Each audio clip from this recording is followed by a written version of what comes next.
আসসালামু আলাইকুম। আশা করি সবাই ভালো আছেন।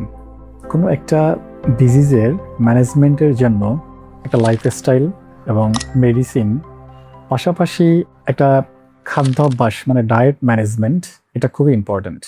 স্পেশালি একজন পেশেন্ট ধরেন ডায়াবেটিক, সেসব পেশেন্টদের ট্রিটমেন্টেরই কিন্তু পার্টই ৩ টা।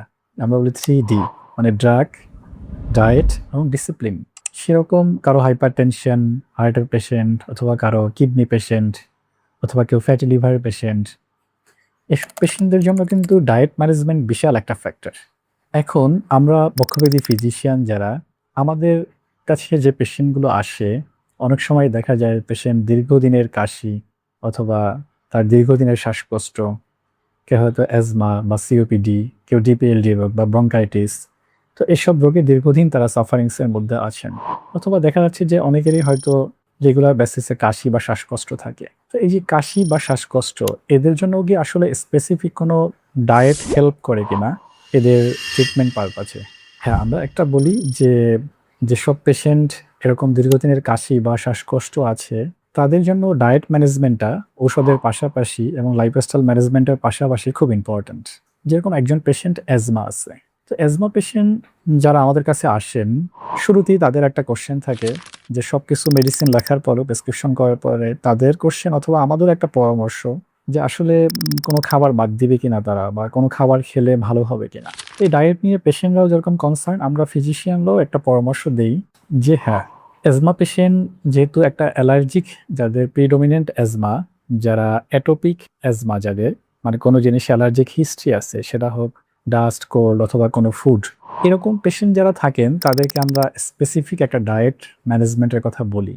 যে তবে এই জিনিসটা এটা ইন্ডিকেট করে না, অনেক সময় আছে পেশেন্ট যেরকম তার অ্যাজমা আছে বা দীর্ঘদিন কাশি আছে, সে দেখা যাচ্ছে তার ডায়েট প্ল্যান থেকে, তার ডায়েট থেকে সে সব ধরনের মাংস, সব ধরনের ডিম অথবা ইলিশ মাছ, চিংড়ি মাছ, বেগুন, পুঁই শাক সবকিছু সে বাদ দিয়ে দিচ্ছে।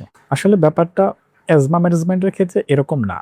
অ্যাজমা ম্যানেজমেন্টের ক্ষেত্রে আমরা বলি যে স্পেসিফিক কনফার্মড ফুড অ্যালার্জি, মানে আপনার যদি কোনো জিনিসে স্পেসিফিকলি ফুড অ্যালার্জি থাকে এবং আপনি ওই কোনো স্পেসিফিক খাবার খাওয়ার পরে যদি আপনার মনে হয় যে আপনার হ্যাঁ, বুকটা ভারী, ভারী লাগে, আপনার কাশি বেড়ে যায়, শ্বাসকষ্ট ফিল হয়, তাহলে বুঝতে হবে যে এই জিনিসটা আপনার অ্যালার্জি আছে।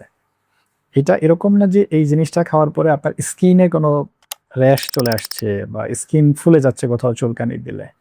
এটা একটা স্কিনের অ্যালার্জি, সাথে, সাথে অ্যাসোসিয়েট অ্যাজমা পেশেন্টদের যে অ্যালার্জিটা ফেস করে তারা, সেটা হলো ফুসফুসের অ্যালার্জি। তো এই কনফার্ম যদি কোনো ফুডে তার স্কিন বা ফুসফুসে অ্যালার্জি থাকে, তাহলে ওই ফুডটা আমরা তার খাদ্য তালিকা থেকে বাদ দিতে বলি, এবং ওই ফুডটা যদি সে আইডেন্টিফাই করতে পারে তাহলে বেশ ভালো। আর যদি র‍্যান্ডমলি সে না পারে যে কোন খাবারে আমার তো অ্যালার্জি আছে আমি জানিই না, তখন আমরা তাকে অ্যালার্জিক প্যানেল টেস্ট করতে বলি।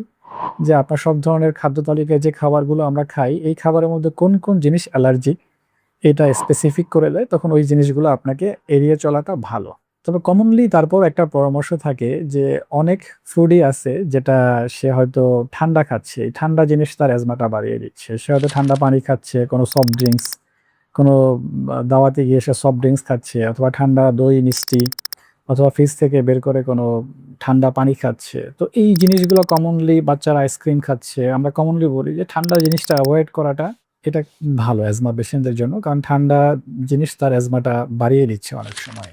কখনো, কখনো স্পেসিফিক ওরকম ফুড একদম যেটা আপনার অ্যাজমা ভালো করে দিবে, ওরকম স্পেসিফিক ফুড আসলে স্পেসিফিক নাই। তারপরও আমরা বলি যে যে ডায়েটস গুলো আপনাকে অ্যান্টিঅক্সিডেন্ট বা নিউট্রিশন দিবে, বিভিন্ন রকম ভেজিটেবলস অথবা আপনার ফ্রুটস, এই জিনিসগুলো আপনার ফুসফুসের হেলথের জন্য ভালো, আপনি খেতে পারেন।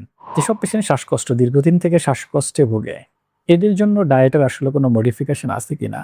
হ্যাঁ, এদের জন্য মডিফিকেশনটা আরো বরং একটু বেশি। কারণ যারা দীর্ঘদিন শ্বাসকষ্টে ভোগেন, তাদের দেখা যাচ্ছে তাদের হাড় এবং মাসল ২ টাই উইক হয়ে যায়, এবং উইক হয়ে যাওয়ার কারণে সে আরো বেশি অল্প হাঁটলে একটু এক্সারশনে সে শ্বাসকষ্ট ফিল করে। তো এসব পেশেন্টদের জন্য আমাদের যে ফুড, যে হ্যাবিট বা তালিকা কেমন হওয়া উচিত, আমরা বলি এদেরকে প্রোটিন জাতীয় খাবারটা বেশি খাওয়া, যেটা মাসল বিল্ড আপ করে বা তাকে এনার্জি দেয়, এনার্জেটিক ফুড। যেটা প্রোটিন ধরেন আপনার যেকোনো ধরনের মাংস খেতে পারে সে, স্পেশালি রেড মিট বাদে আরকি, গরু, খাসি এগুলো না খাওয়াটা ভালো তার জন্য। মুরগি অথবা অন্য কোনো মাংস। পাশাপাশি সে যেকোনো প্রোটিন মাছ খেতে পারে, ডিম খেতে পারে। যেকোনো মাছই সেফ তার জন্য। যদি কোনোটা কনফার্ম ফুড অ্যালার্জি না থাকে সে ডিম খেতে পারে। অনেক সময় আমরা এদেরকে প্রোটিনের পাশাপাশি ফ্যাট জাতীয় খাবারও পরামর্শ দিই, কারণ এগুলো আপনাকে ইনস্ট্যান্ট এনার্জি দেয়।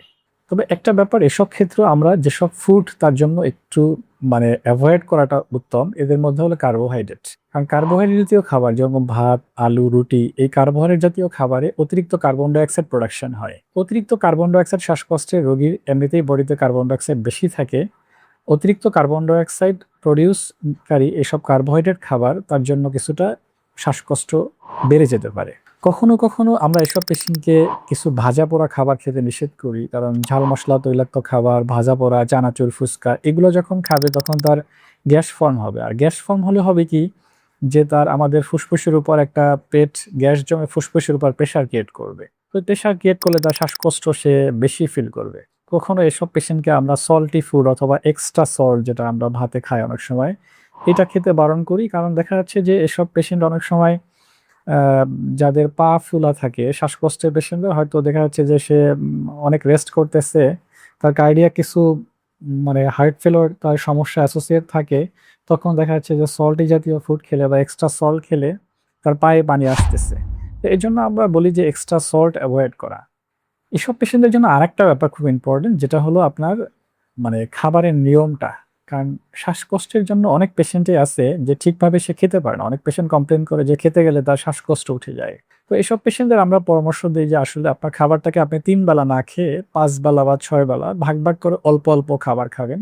এবং যেসব খাবার দেখা যাচ্ছে যে আপনার চিবিয়ে খেতে বেশি কষ্ট হয়, এরকম শক্ত খাবারগুলো খেতে কিন্তু আপনার এনার্জি খরচ হয় বেশি, ওসব ক্ষেত্রে দেখা যায় তার শ্বাসকষ্ট বেড়ে যায়। তাই আমরা সফট এবং ডায়েট খেতে তাকে বলি, সফট এবং সেমি সলিড যেগুলো, এগুলো খেতে পরামর্শ দিই।